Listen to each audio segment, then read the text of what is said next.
영수놈을 검거하자마자 영수놈이 타고 있는 차 앞에서 곧바로 소리에게 보고하는 김영사를 보며 조마조마했는데 역시나 우려하던 상황이 일어나고야 말았죠. 경찰들을 따돌리고 달아나는 김영수 전개를 만들기 위한 중요한 장면이긴 했지만 범인놈에게 들려라 소리와 통화하는 김영사 부부는 개인적으로 조금 아쉽지 않았나 싶긴 합니다. 어쨌든 달아난 영수놈은 뒤로 하고 이어질 10여 애국을 살펴보면 검거 과정에서 경찰을 따돌리고 도주한 김영수로 인해 전전긍긍하는 설, 혹시나 일어날 일을 대비해 선재 몰래 김영사에게 도움을 요청한다. 선재는 소리 곧 다가올 사건으로부터 자신을 지키기 위해 무언가를 숨기고 있다는 사실을 알아채고 어떤 상황에서도 소를 지켜주기로 마음먹는다. 그러던 중 음악을 접겠다고 하고는 가출해버린 인혁을 찾는 솔, 선재, 태성은 인혁의 고향인 바닷가 마을로 떠나게 된다. 까지의 글을 볼 수 있는데요. 혹시 일어날 일을 대비해 김영사에게 도움을 요청한다는 소리를 보니 걱정할 만큼 많이 다치게 된 김영사는 아닌 것 같아 다행이긴 하죠. 혹시나 이번 사건으로 인해 김영사가 많이 다치게 되고 그 상황으로 태성이 사건에 깊게 관여하게 되진 않을까 하는 예상을 해보기도 했었는데 그런 최악의 상황은 아닌 것 같아 다행스러운 부분인 것 같습니다. 그리고 재등장할 영수놈에게서 선재를 지키려고 무언가를 숨기고 있다는 소리의 상황도 의미심장한 부분인데요. 지금 가볍게 예상해 볼 수 있는 상황이라면 모든 상황을 되돌려 놓기 위해 선재 대신 자신이 범인과 마주하는 상황을 만들려 할 소리가 될 것 같죠.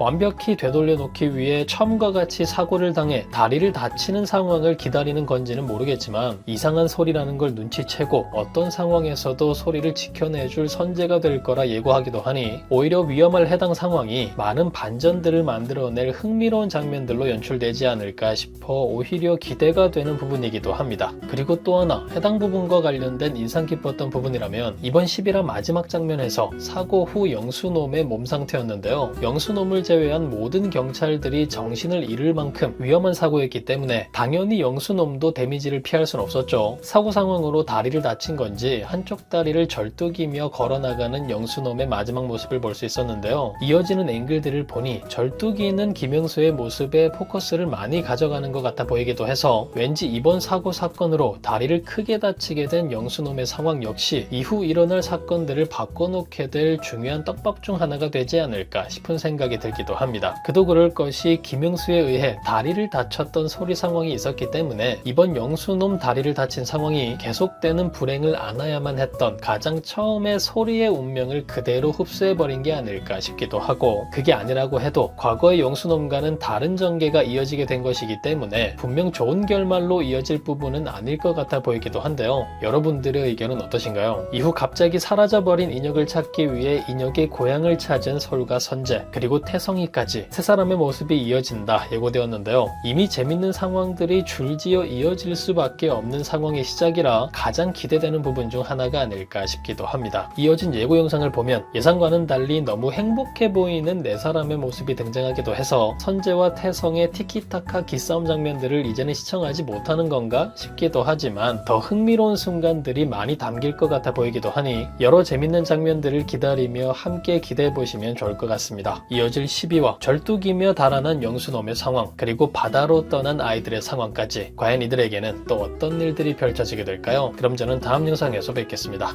감사합니다.